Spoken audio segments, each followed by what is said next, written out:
My first year being monetized on YouTube was my best year financially, but the most harmful to me internally. And I'm gonna show you exactly why. One of the best feelings to life is when you reap what you sow. You put in all this work, you put in your 10,000 hours, and YouTube blesses the work that you put in. If you think about the first paycheck you get, you just stay up waiting for it. And then you think about looking back at a year and how much you've grown. It's like, oh my gosh, you get addicted to checking the analytics. That first good stretch of monetization really feels like you're making it until YouTube really helps you.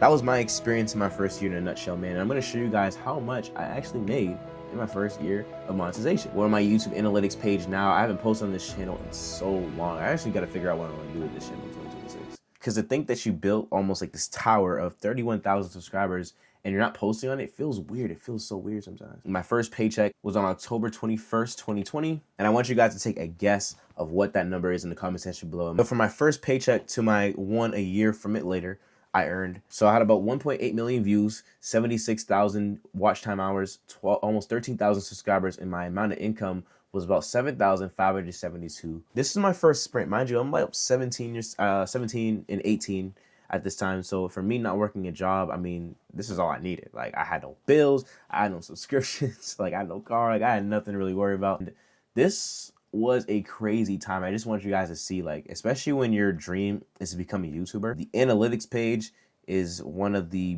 best but most harmful thing you can ponder upon. Because I checked on this every day, every moment of the day. While I'm like, you know, doing my own thing, I refresh my notifications. While I'm hanging out with my friends, I check my YouTube studio. And it was pretty harmful for me, to be honest, especially when my views started to plummet.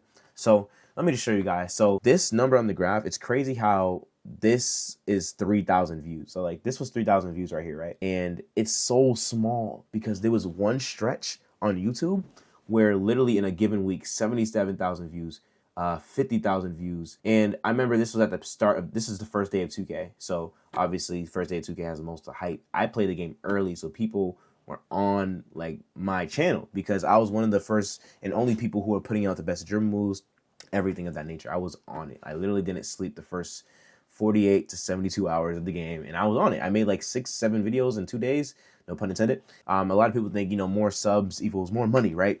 But sorry, I didn't even show you guys 175,000 views on Friday. Wow, I didn't even know that. I want to show you guys my most high performing videos and just show you guys, giving you guys an idea of everything. So my momentum really started in the summer before the game NBA 2K22 came out. So let's go with this one right here. We earned, I'm pretty sure it wasn't even that much because it was, hold on.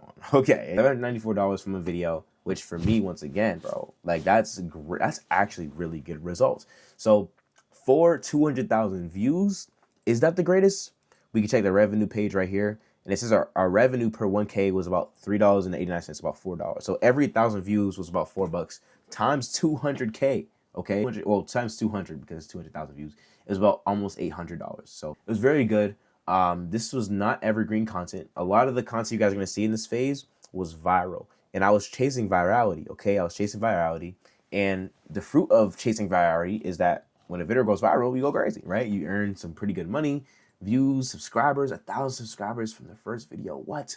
Mind you, 1,000 subscribers came in the first week of this video. And it kind of peaked there, I'll be honest. I mean, maybe I gained about 100 more after the first week, but the carrying came from the day or 3 days of when 2K was first coming out. Let's check this next video, how to play 2K early. I remember making this video literally like, I think I posted it the day before, 5-minute video, earned about $554, 124,000 views. Once again, I think my RPM was probably about the same. But with the series, I explained RPM and all that in the last video if you're confused. But my RPM was about $4.45. So it was a little bit more, okay? 45 cents for every 1,000 views. And it wasn't even an 8-minute video. So this did pretty good for what it was, right? Because these two videos weren't 8 minutes, I think the other videos, like this one right here, how to get shooting badges fast, 94,000 views. Dribble moves tutorial, this was the best watch timed video out of all of these, mind you. So I showed you guys the most viewed video with not much watch time, about a minute watch time, got me about $700.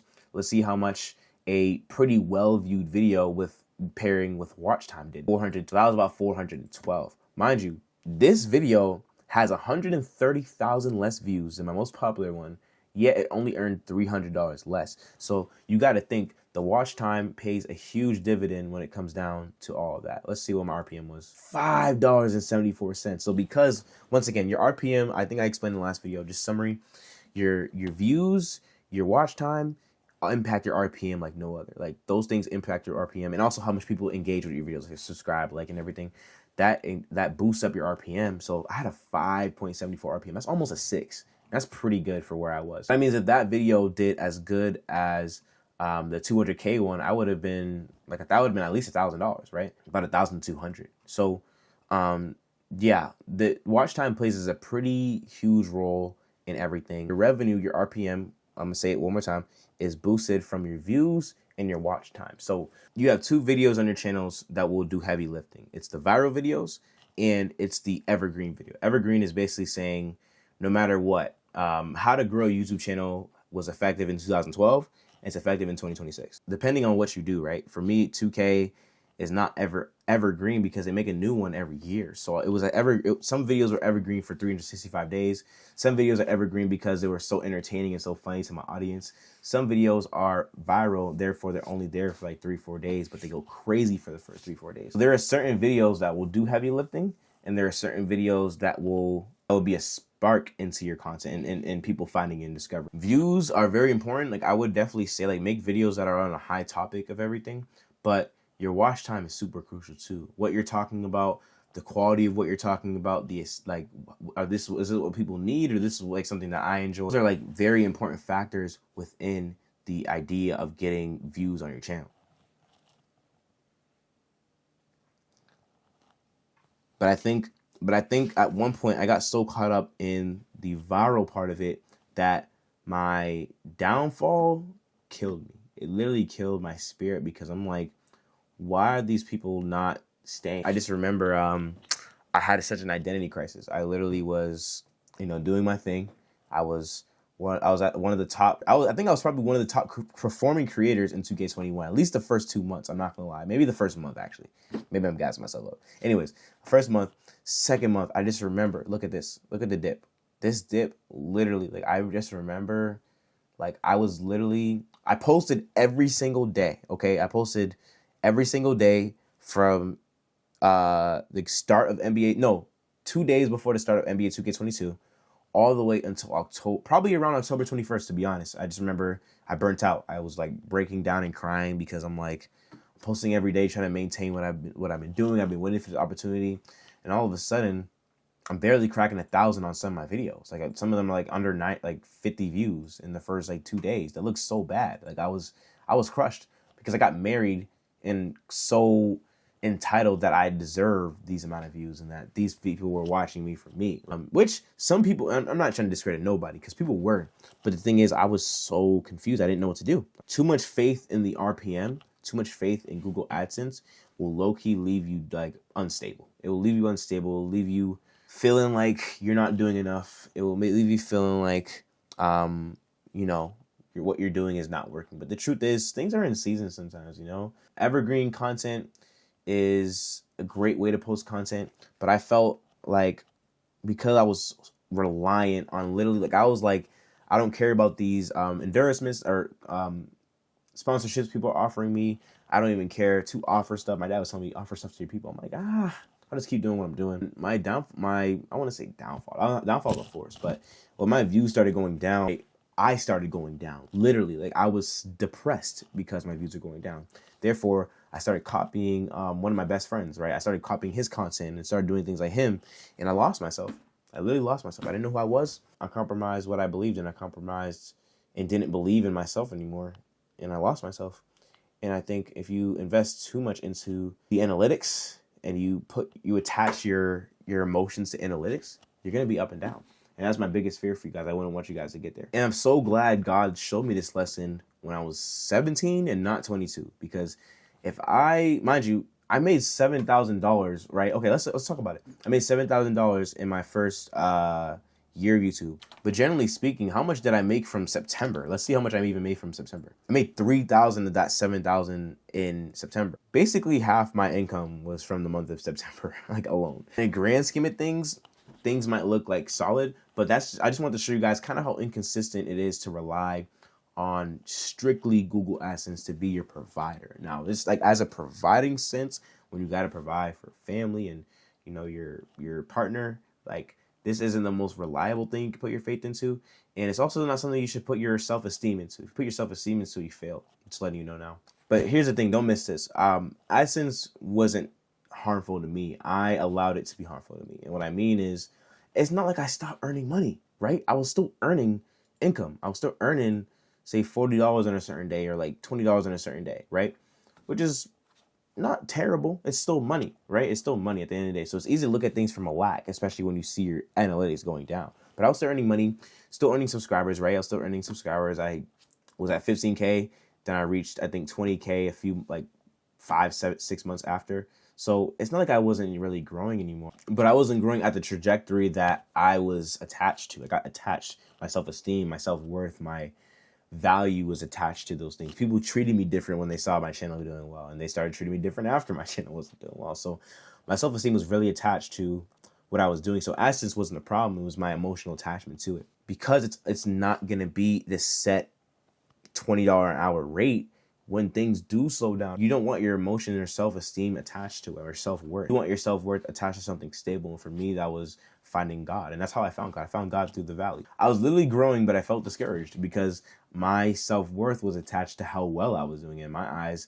To go from 175,000 views in a day to about 3,000, 4,000, it hurt me.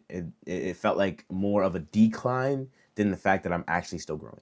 It's a hard thing to balance because I am dipping, but I still am growing. That's like the weird balance, but then you'll feel the dip more. But if you wanted to learn from me what you should do different than I did, I would say that I would love to have made some type of email list or community earlier. I was waiting because I'm like, this is just the beginning of everything. Once I'm famous and I blow up, then I'll do it. You might as well maximize what you have going on. You know what I'm saying? It's not like I don't have anything. I still have something going on over there. But I definitely would have did something like that. I would have probably put out an offer earlier, something that people could buy. It was something that I just didn't know how to do with the video game. I'm like, I couldn't think outside the box. I'm like, how in the world do you offer someone for gamers? Like what? How to be better at 2K? Like jump shot video paying for this? I'm like, what the heck? How do you do that? But if I thought more outside the box, probably could have offered something. I would also optimize your older videos. You know what I'm saying? I probably would have niched down a little sooner. I wouldn't say I didn't have a niche, but like, I think especially because especially when I lost myself, I literally had I had nothing to come back to. I was just like, all right, we're just gonna try to be like old CJ, and old CJ was like, I'm growing though, but I'm still like, okay, what do I do now? I had to rediscover that a long time. I think niching, being clear of what like people you want to reach, because I think I was trying to reach everybody at one point, but when you reach everybody, you reach nobody. But yeah, many different things. I think this lesson had to happen to me though, because it was for my good. It was for God to do a new work in me and figure out who I am in Him, not in my analytics. This is honestly plays a big role in what I'm doing now. I'm trying to help people really just do what I did and earn money online. Like everybody wants to earn money online. I want you guys to build that tower, but also build yourselves too at the same time. I didn't know how to advance in myself and my love of myself while building this up, because I felt like building this up was how I love myself, and how high it was how much I could love myself. I've been blessed to earn over $20,000 on this platform alone. And if you love to learn how and all the different ways that I offer, please check out my discovery call link in the description, the pinned comment. We can definitely talk about some more stuff, whether it's, me doing the content for you, whether you just need ideas, whether you need someone just to walk with you. You know what I mean? Like we all need that. I wish I had that. I made a video of my first paycheck. This is my first year paycheck. If there's any other videos you guys want to see, like how much I made off YouTube, all that stuff, like let me know in the comment section below.